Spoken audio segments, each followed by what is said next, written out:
debate. I recognize the member from Markham Unionville. Thank you, Madam Speaker. Speaker, I welcome the opportunity to stand in this chamber and speak on the issue of great importance to Ontario families.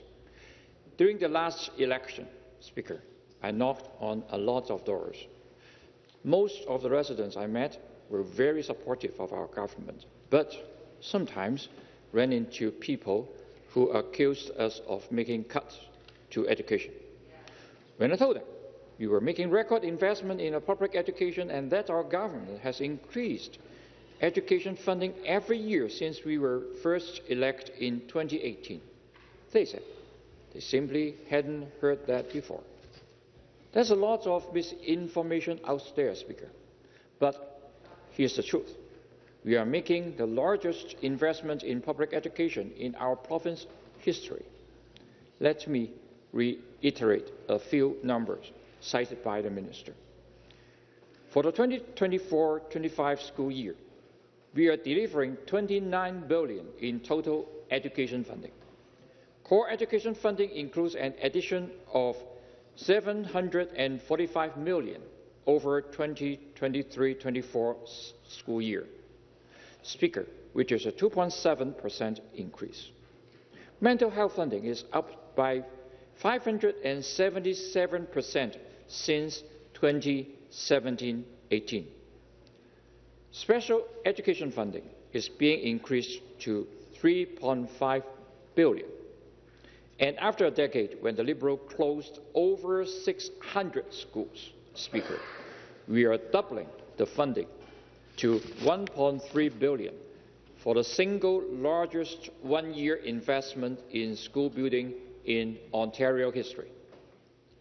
These are record investments in public education, Speaker, yet the NDP somehow believe we are making cuts. Speaker, if we were to double that $29 billion to $58 billion, the NDP would still claim that we are underfunding education. The NDP's approach, Speaker, is to throw money at problems and then raise tax to throw even more money into problems. When it comes to public policy analysis, Speaker, the NDP and the Liberal focus entirely on inputs. Inputs are important, Speaker, but you also have to focus on outputs, or the overall job the education system is doing. When our government took office in 2018, the education was failing to prepare young people for the workforce.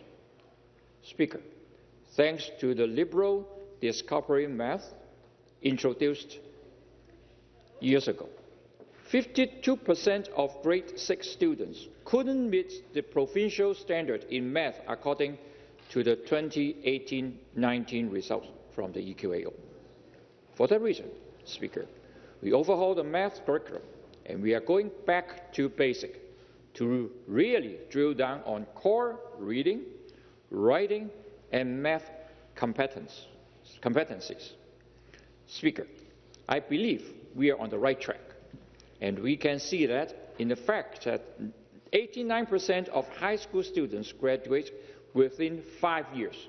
That's up from 85% just a few years ago.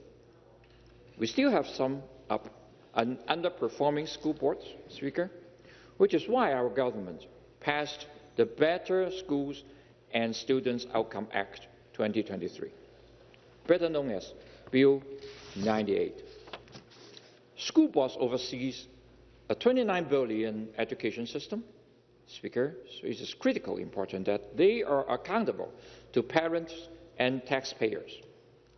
Speaker, our government passed Bill 98 to enhance the accountability and transparency of school boards, improve their governance and leadership, maximizing the capital assets of school boards, and ensure that school boards are focused on what matters most: student achievement and preparing young people for the job of tomorrow.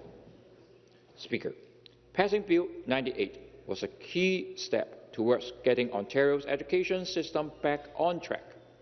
Our province is in the midst of an historic skilled labor shortage, and we are going to need at least 100,000 additional skilled trades workers over the next decade to build housing for a growing population. Our government, Speaker, understands that the public education system has a critical role to play in addressing this challenge. For that reason, Speaker, we are providing school boards with record funding, while at the same time updating the curriculum and demanding greater accountability from school board leaders.